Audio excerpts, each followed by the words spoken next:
So this video is going to be a little different than my other car videos. I got an arcade cabinet.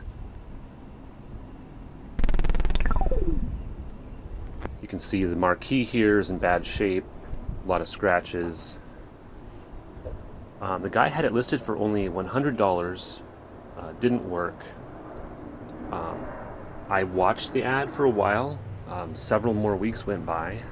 When it got to about a month old, I went ahead and threw him an offer, and he accepted. I got it for less than $100 and went and picked it up. I really knew nothing about this. I've done a little bit of research since I brought it home. I had not actually heard of Time Pilot, but I could tell right away it was a conversion, that the cabinet was something else, and they changed it to Time Pilot. Some of these pieces just don't look like they fit well together, but it was a little confusing because the side art looks sort of like a pilot with jets. So at first I thought that the cabinet was Time Pilot, and maybe it was the control panel and other things that were changed. It's got some very strange artwork around the monitor. I did some research on that, and I was able to find out that that was a game called Scramble. And then it started to come together, and I realized that the cabinet is a Scramble cabinet, and they changed some of it to look like Time Pilot and just covered over the control panel here. So the front coin door is in pretty good shape. Paint is decent, not too much rust around. Overall, the wood cabinet is in nice condition. It's got the usual damage at the very bottom. That's typical for cabinets that get moved around. You can see on the back that it officially was inspected and licensed in the city of Kent as a Time Pilot arcade. So this was not an at-home conversion. This was back in the 80s when it was being used in a business to generate income.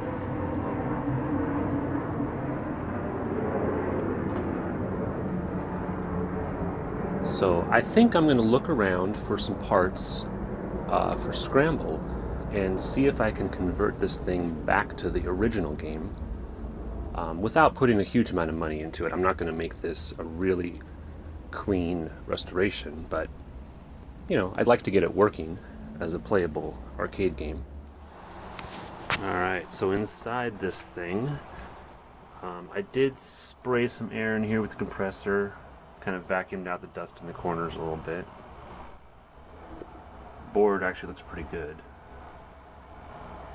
on the surface. Not a lot of corrosion or oxidation or anything.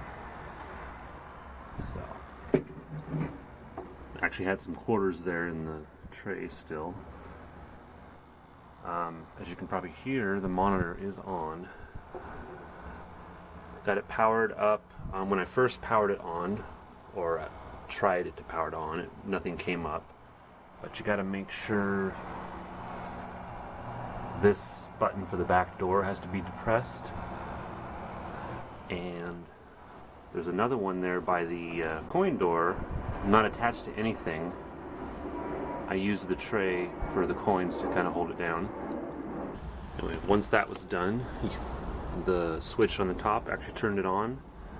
The monitor was displaying incredibly scrambled image on there. So I was able to put some quarters in. The thing made some noise, so I knew that the board was playing. I tried some Detoxic, recommended by Arcade Jason, on the connectors here. Pulled these off, put it there, and then on the main connector. Didn't really seem to make a difference. In this case, I don't think there really was corrosion there. But I hooked up a camera in the front with a monitor here by my side so I could see live what was going on with the screen. And although I really know nothing about this except you don't want to touch that red wire or anything near it, I started messing with these knobs here. 3 on the front here, 2 on the other side. Those seem to just be for color contrast, brightness, stuff like that. It didn't really change anything. But then I started looking around, and these are the ones that actually did it. Right along here, you've got all of these adjustments. I believe they were supposed to have plastic knobs, just like these, but there's no knob. So I used a smaller screwdriver tip, kind of poked it in there and turned them. And eventually I got what you see here.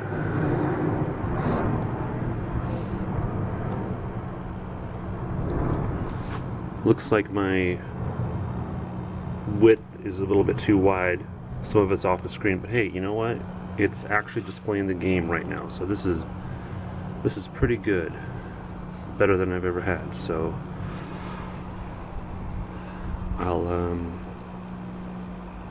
I can adjust the width and stuff a little bit later. Looking at the back, you can see on this particular one, the bezel for this monitor cuts it off. There's actually a good inch of screen beyond that, but I don't know if that's normal for CRTs. Maybe all CRTs are that way, but well, you know, this monitor has a lot of screen burn in, but really with it on, I don't notice the burn in anymore, which is good. You can see the spider webs and junk inside there though. I'm not sure, maybe when I pull the control panel off, I'll be able to get in there and clean that out. But the buttons are terrible. You gotta really slam on them to get it to start, at least with the player one option. I can do a little demo here. So only the one on the right works. But put another one in.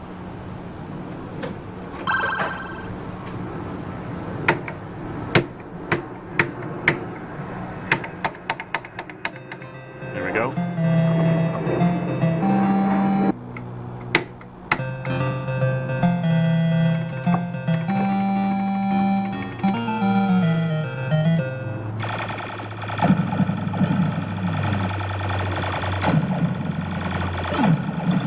You know, the joystick actually works pretty good.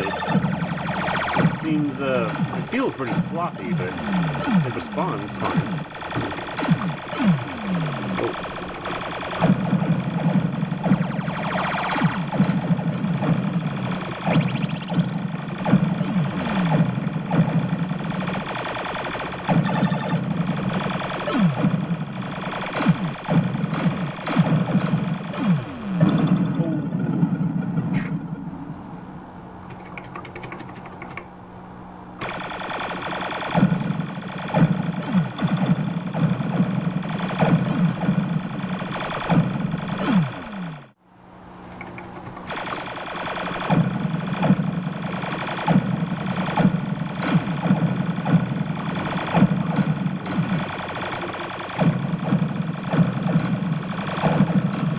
Is that a B-17? No, that's not. This is a 1910.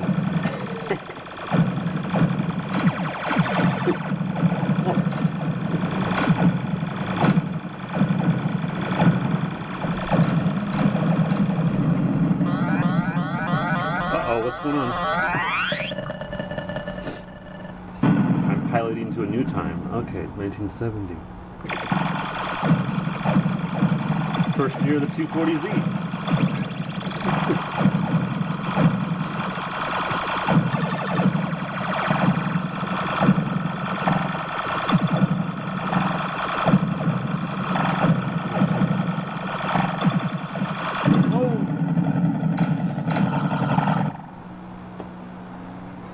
First step done, it works. Now I can work on cosmetic changes.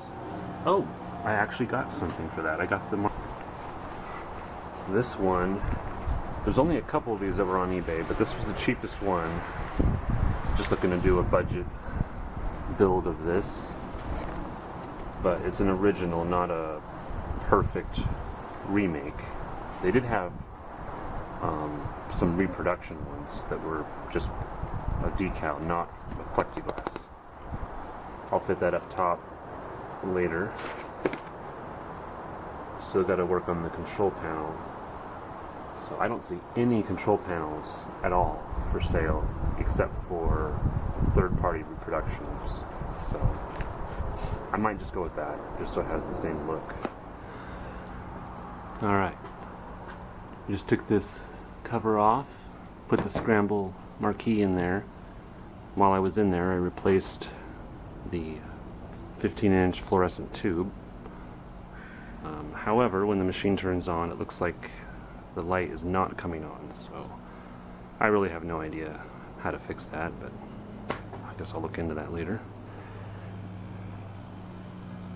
When the unit first comes on, the image is scrambled again, but it looks like after it warms up, it comes back into adjustment.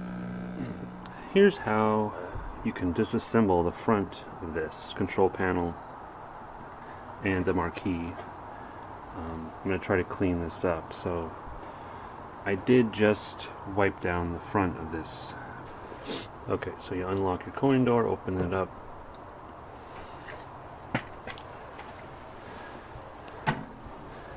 Inside, you'll see that lever there. There's one on the other side as well.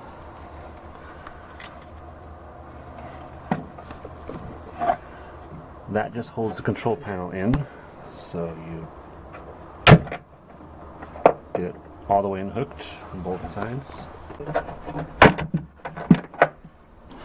Now the control panel is loose, it just sits in here, so you can lift it up. Now there's wires still attached, so you don't want to just fling this thing right out of there. Just you can rotate it like that. There you go. Got your original switches there.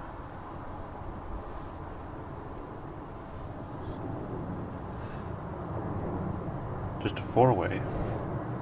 It has pretty fluid movement. I actually thought it might be an 8-way. So at this point, the control panel no longer covers the bottom edge here, which secures the monitor bezel. So you can wash it. You'll find that there's like dust and dirt along this bottom edge mostly. So I wiped it down real quick, and then here it will come right up.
Alright, I cleaned both sides of this.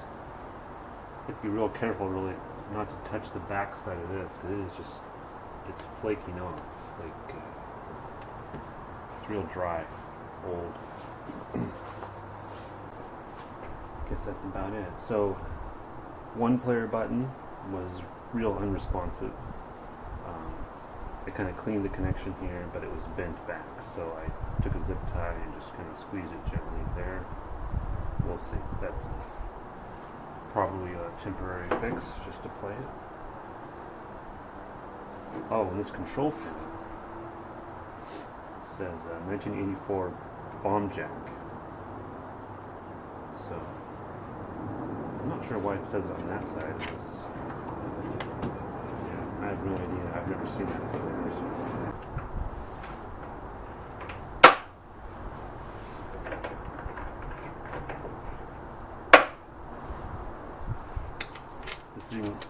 It even came with a few quarters. Maybe I already said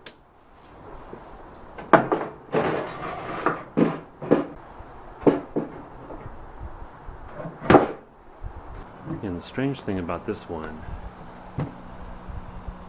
sometimes when you power it on, it looks like this. It's a little bit out of adjustment, but I've left it on for, yeah, there you go. See, you just leave it on for a few minutes, or a minute, and it corrects itself. So I'll leave it where it's at. And since I adjusted width and height as best I could, you can actually see your credits now and your score and everything on the edges. The scan lines aren't so wide apart either, so I was missing, it was like stretched, I guess. Looks pretty good. There you go. Nice. Looks really good.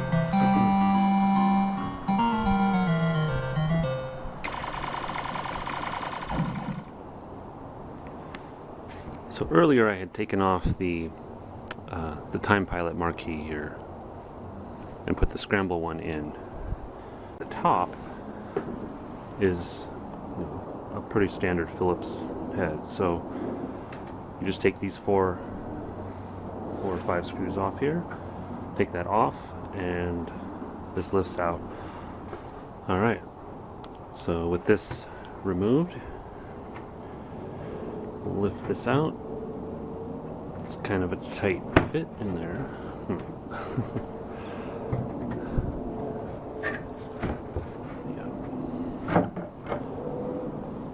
Just like that. Alright, with the bulb replaced, it still doesn't work. There's a fuse around the back.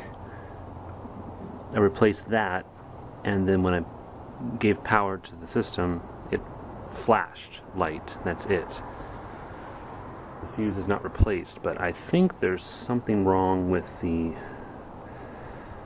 I don't even know what they're called, but the electronics that power this. So I think what I'm going to do is, I really don't know anything about fluorescent fixtures. I can either replace the whole thing or temporarily just put some sort of lamp, other powered lamp right here, leaving the electronics in place, but I'll just take the bulb out. So it could be put back to stock later. So I just grabbed a little lamp that I had in my garage already, just a single light in the middle. It doesn't really look right, but I ordered a small strip light, like made of LEDs, just as sort of a workaround. Now the control panel was a bit dark. I cleaned it, just used some general cleaner on it, lightened up. It got a lot of like caked on dust that just sort of collected and seemed like sort of a dark film. But now that that's off of there, you can see it says Stern underneath. So this is the original control panel that someone just put an overlay sticker on it. The original had 2 buttons here and 2 buttons here. So what that metal is actually a second control panel reversed, put underneath. They probably cut the lip off of it. And then that arcade name we saw on the backside is probably this, just some extra graphic someone had. And then they wrapped it around just to cover it up, basically, because they didn't know what to do with the control panel. I'm going to take this apart and see if I can scrape this off. Now, I might ruin the original decals. I'll try not to, of course, but we'll see. If the original decal can be left on there in decent condition, I'll just go with that. Then I don't have to buy, a third-party remake. And then this thing just pulls right out, as before.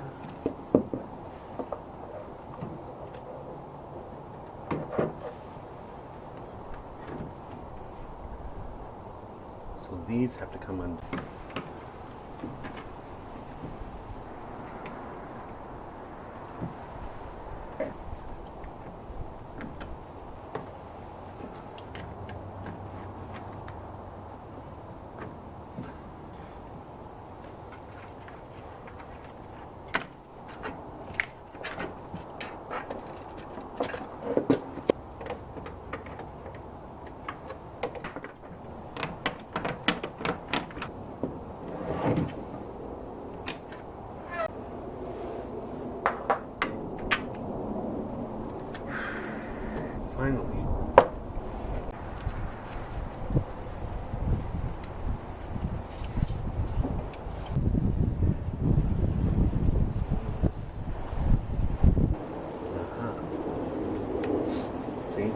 piece of metal to cover up that other hole. So it wasn't another control panel, it was just that. Alright. Put these out of there.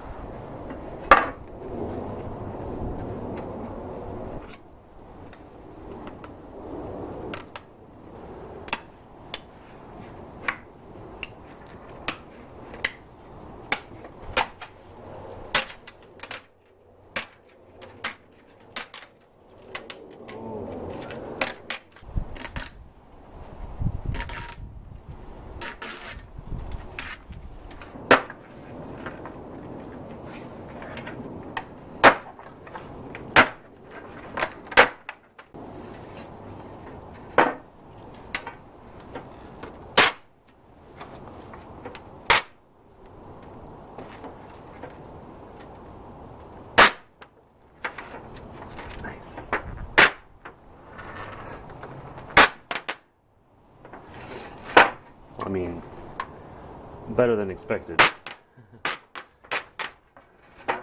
It's sticky, it's got that adhesive on it.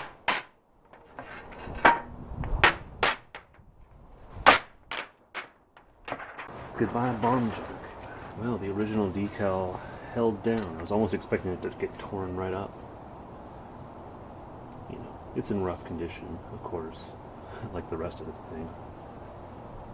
But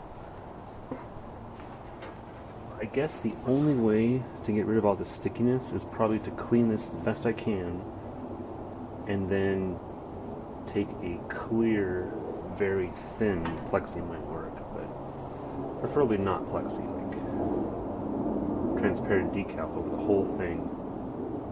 Just cut out the holes and then bolt it down. Alright, with the control panel off, I used quite a bit of this Goo Gone. Several layers of it. Scraped this tool on it quite a while. It felt clean. Right, when that was all done, you know, washed it off with some soap, let it dry. But it is still incredibly sticky all over the thing. So I really don't think that's ever going to come off unless I were to go as far as scraping this metal clean and getting rid of the original decal there. So the other option is to just use it as it is and probably put some sort of clear coat, like a clear sticker, you know, vinyl wrap, or a very thin piece of plexi, which is what I have here. Now that's what I'm going to do. I'm going to cut this to fit, drill the holes, just stick it on the top. The front edge will be exposed, but you don't really rest your hands on that anyway. Hopefully that turns out alright. Get some life out of this control panel. I've actually picked up 4 new white buttons, so I'll stick those in there. The leaf spring, if that's what you call it, the leaf switch is missing on the last one, so I'll have to, maybe I'll end up having to buy one more of these that has the micro switch built into the back. That's fine. I did not buy any parts for the joystick. It could probably use a spring to tighten up the center. And I haven't found any Scramble boards at a reasonable price, in my opinion. So I got one of these, it's a Konami cabinet to JAMA adapter. So I can use any JAMA board by plugging this in and not having to modify my wiring. So I'll probably get one of those inexpensive multi-boards. They make one for vertical monitors. It's like 60. Alright, there it is. I cut out the piece of acrylic, laid it down, and of course the stickiness on there keeps it in place for now. I'll just drill the holes out with it on there just like that. And I just hope when I use the hole saw for these that this acrylic doesn't crack, because it's pretty thin, so you got to be extra careful with this. It would actually be easier to cut if I had bought a thicker piece, but I was thinking I wanted to take up the least amount of space as possible and just go with something that's more like a clear coat, you know, very thin. But Alright, there it is. Holes drilled out in the plexi. Everything bolted down.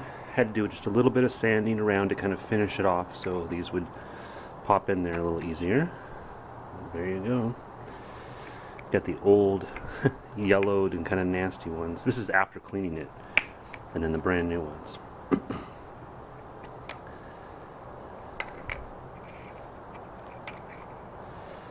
Now, one thing I saw later is my brand new buttons are shorter than the old ones. So I looked into it, and these ones that operate leaf switches are actually a little harder to find, and I did not find any in white that were long.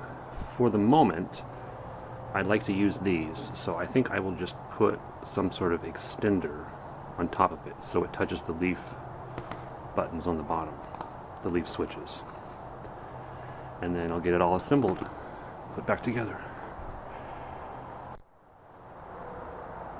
So that's the basic idea. I just put little tiny screw in the tip of each one so they were about the same height.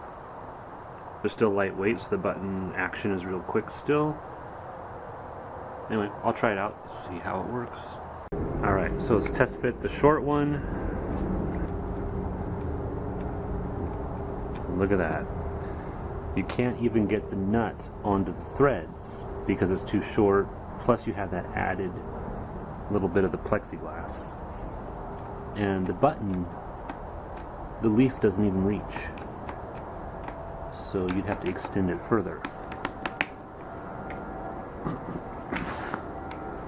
Let's try the original one. So even at a resting point, it has to touch this lower leaf, but it does not quite touch, the leaves don't even touch each other, so it would not trigger the switch. It's because of that little 1/8 of an inch of thickness of the plexiglass on top. So I would still need to put maybe a little screw or spacer on these longer ones just to reach there. Or I would have to cut this down, which that's a whole nother little project, I don't know, just for button. But I am really going to need to find long white buttons, because I don't really want to use these old nasty ones.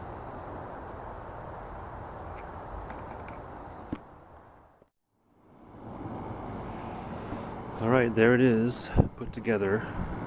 I did go online and I eventually found some place that sold long white buttons, so they're on order. So for the time being, I have the old buttons in place. I seem to have lost one of them, so I got one of the new buttons set there. It's not even hooked up. So Time Pilot just uses this one fire button and joystick, and that's about it. I think this is like player 1 start over here. So I have a Scramble cabinet, still playing a Time Pilot. 60 games made for vertical aligned monitors, and the Konami /Stern to JAMA adapter. So this is JAMA, but then the wiring harness inside the cabinet is Konami. So hopefully that'll work and be plug and play. So I have an adapter that goes from that to your standard JAMA, and then I have a little generic third-party JAMA board with a bunch of games on it. So just gives me a chance to try a lot of games in this cabinet. It's also an inexpensive way to get the game Scramble, which seems to be sort of an unusual motherboard to find by itself. Yeah, I'll go with that. I'll plug it in and try it out. Okay, I plugged it in, rested it up here so that the contacts aren't sitting against this board down here. That's normal for this monitor. It takes about 10 to 20 seconds to warm up, and then suddenly it's in sync. It's loud.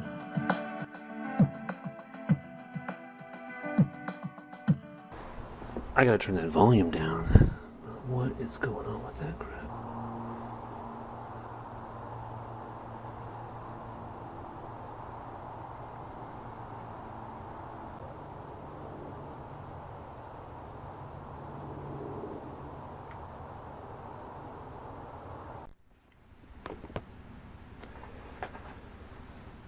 Alright, so I was adjusting the horizontal sync, I believe that's what it was, mostly to get the scrambled screen clear, and then you kind of get the screen centered.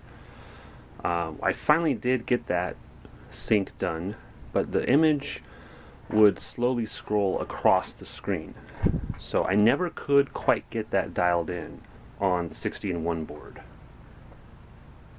And then I got it almost stopped. I actually decided to go ahead and play Pac-Man. It was almost playable, but the screen would continue to scroll off to the side and back in from the other side.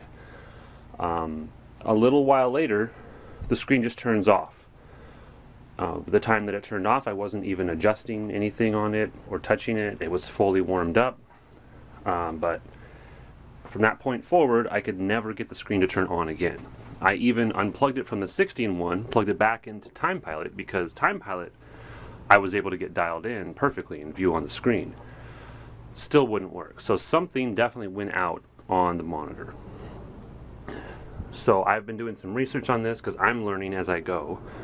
I believe that the caps are good based on what I had seen previously on screen. Probably need to replace the flyback, the flyback and the hot on this. And I can probably do that even though I have never done that type of soldering work before. There's plenty of videos and tutorials on it. So I also got the thing moved into my garage. The weather this winter has been surprisingly warm for winter, with not much rain, but ultimately I wanted to get this thing protected better, so it's indoors now. Previously it was under a carport, so it wasn't getting rained on, but it was also, you know, if the wind would blow just right, you could get a little bit of rain on it, but it's good now. So, long-term plan, I am going to unbolt this board. You can see the bolts back there that the CRT is attached to. That will slide up and out the back. I'm going to put this on the shelf and I'm going to order parts, and I'll get to that later. I just won't have time. I mean, this video is going on and on, but I will probably rebuild that. That'll be a future video, maybe even next summer, next winter, I don't know, whenever.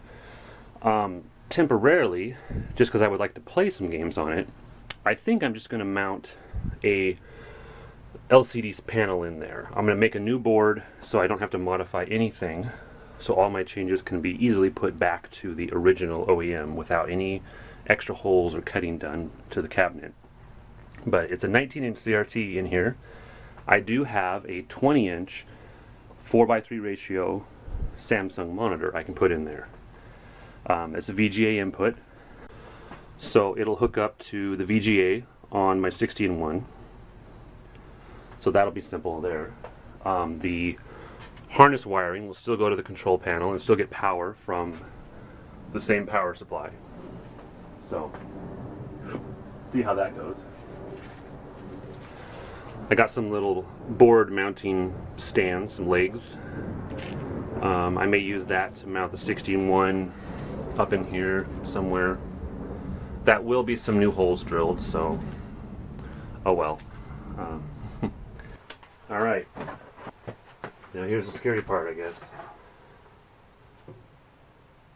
Got bare wire for like 4 inches wrapped around here, taped up, the grounding. Jeez. I guess you just stick it somewhere on that and then put it underneath there.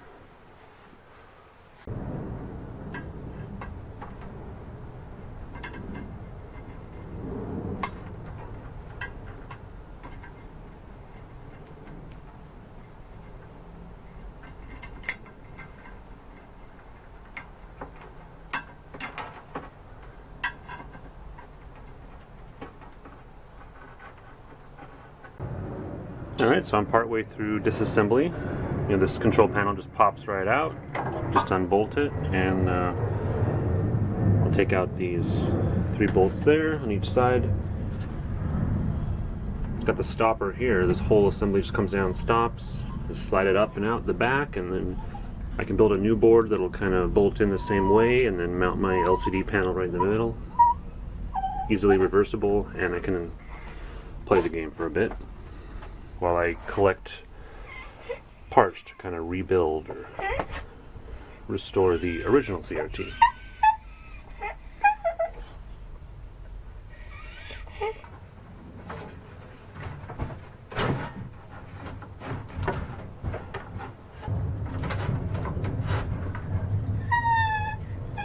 Stop it. Wiring.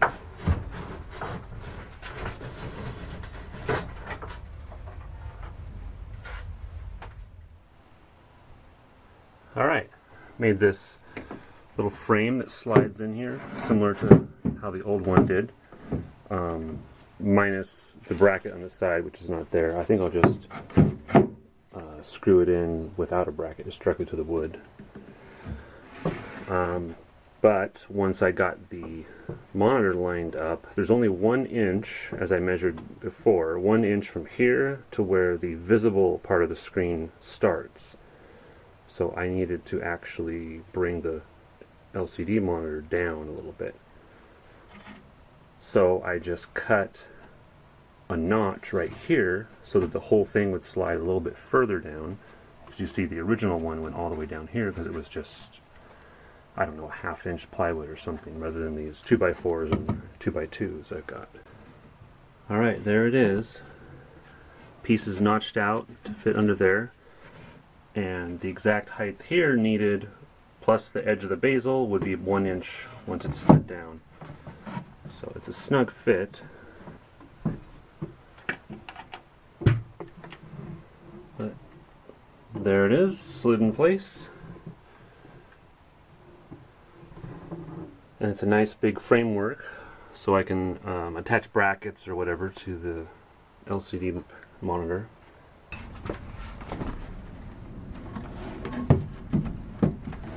Fits tight between the frame, but I'll still, of course, put something to support it right about like that, as long as it's centered across. This is the right height anyway, so far. And there it is, all in place. I've got it centered. It's just squeezed between the upper and lower braces, and I didn't even measure that. It just happens to be that that's exactly the right height. There you go. I just added a little piece of wood there, keep it from falling through the frame, and just sits there. So I guess I'll just hook up the cables and see if it works.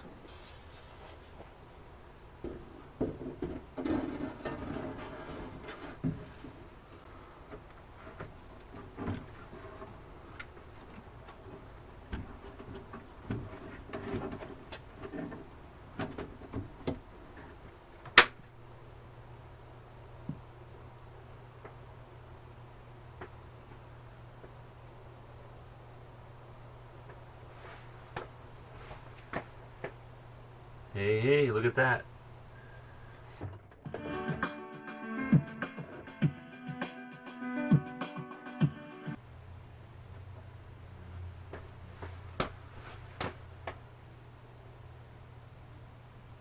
Auto adjustment.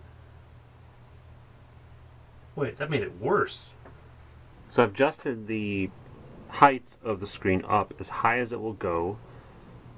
The screen had some other option for like fine or clarity or something, which strangely it seemed to bring the bottom up a bit, but leaving the top where it is. Because like I guess the monitor's adjustment is absolutely maxed out.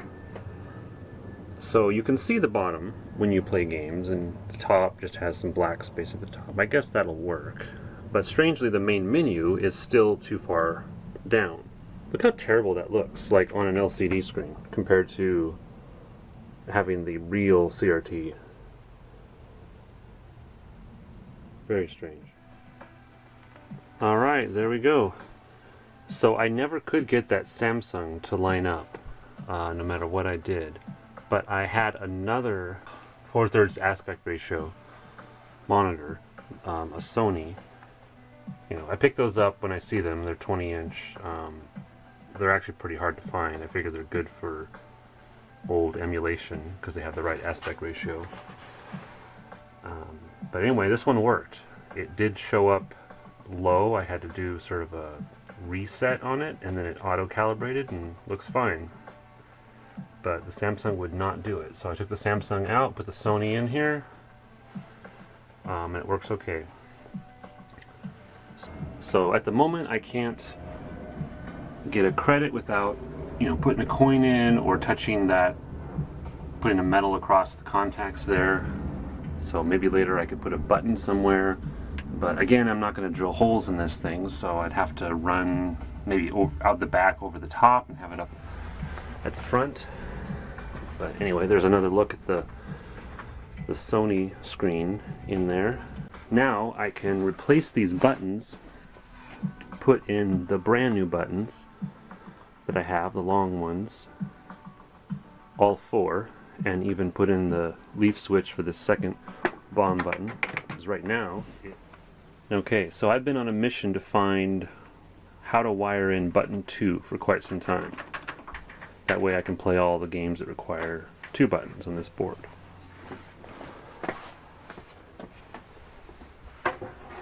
So I found in this bundle here, there were a couple wires that were unused. I ran a test lead up to the button 2, but none of those worked. This is the underside of the brand new leaf spring too. I put in there because that one was missing. Couldn't figure it out. Even found a whole bunch of wires that were just kind of hanging out here I hadn't really noticed before. So I stripped the ends off of them, tested each one. None of those worked. Eventually I ran from a ground wire up at the button at the control panel. Started going along here, found on the JAMA wiring harness where that button was supposed to be and just touched there. That worked, and I could hear, when I was playing the game, I could hear the the bomb going off for button 2. Didn't know where exactly it wired up to. I thought it was somewhere over here. The trace ran up this way, touched a couple spots over here, and I found out it was the 6th blade on the opposite side from what we're looking at. Also, keep in mind that the first couple of these are power, so never be touching your buttons there. You'll short something out.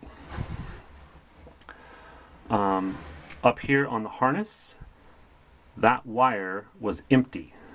So I would never have found any of these wires over here to actually work.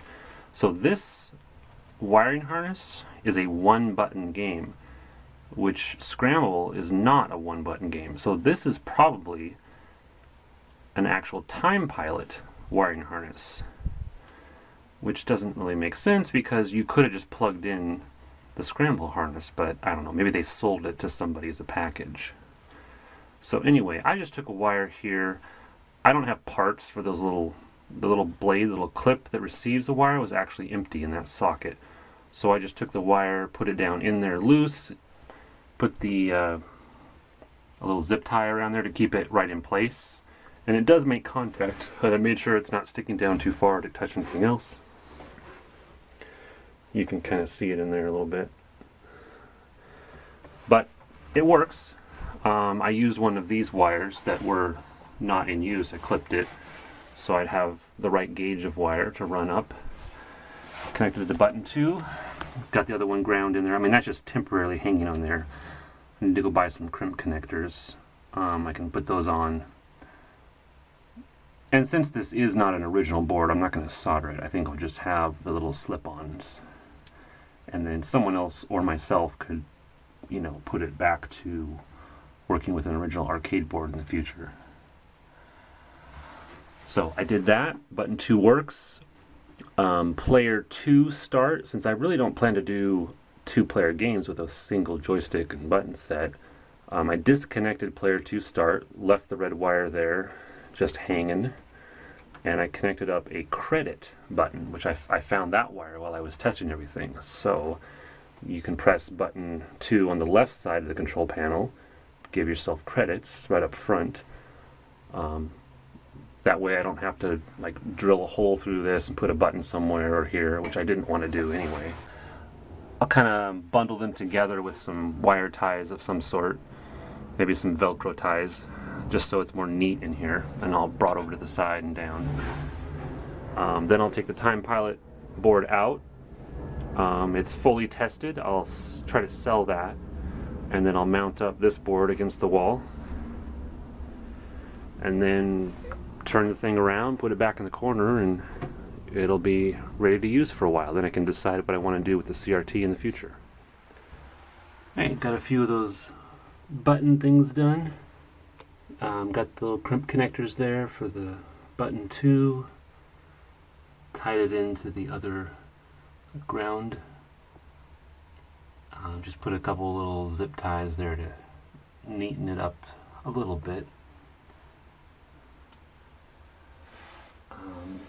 Same credit button there that I mentioned a little bit ago. So kind of got these up. So I removed the Time Pilot board with the metal surround. Put my little standoffs there on the 60-in-1. Installed it. Put this here, so if I move the arcade cabinet around, this cable isn't going to bend the VGA in and out. I guess this is the final product for now, for a while. I did something on the front. This big corner had been scratched out for the Time Pilot instructions. These things here. This is a nice decal too, in really good shape. I don't know where they stick that on the Time Pilot cabinets, but I might just get a high-resolution scan of that, put that online in case somebody else needs that image. But I got a scan online, not really high resolution, but I sized it up, printed it on normal paper, just with the color laser printer. And then I put my own instructions in there instead of the Scramble instruction,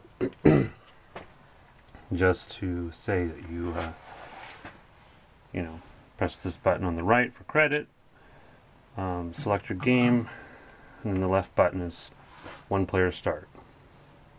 Simple enough. Game controls are over there, but they can figure that out themselves. So that's about it. I guess I'll close it up and then put it back in the corner of the garage here. Alright, there it is. This is what Scramble looks like, playing on a fake but somewhat genuine Scramble cabinet.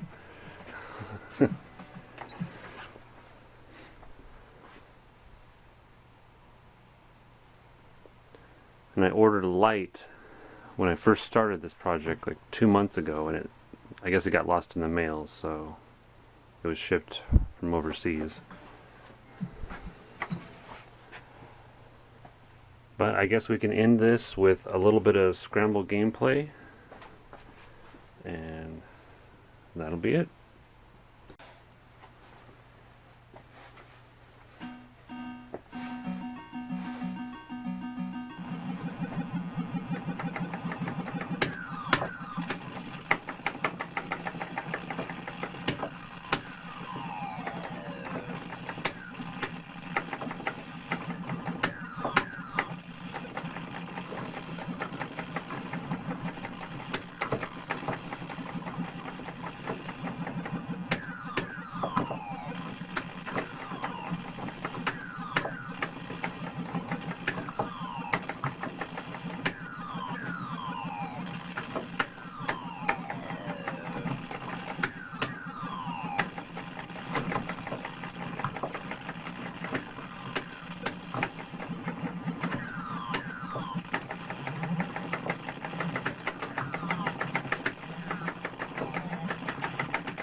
Yeah, the sound is all messed up on this emulated board. On mini games, it kind of is distorted a little bit.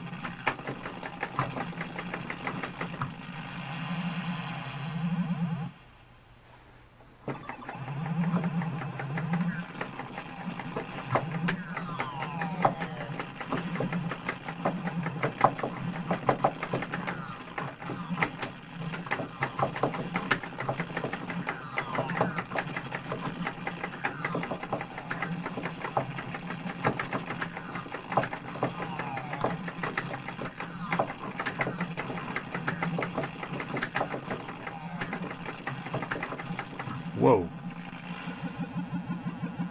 I did not see that coming. Oh. Game over.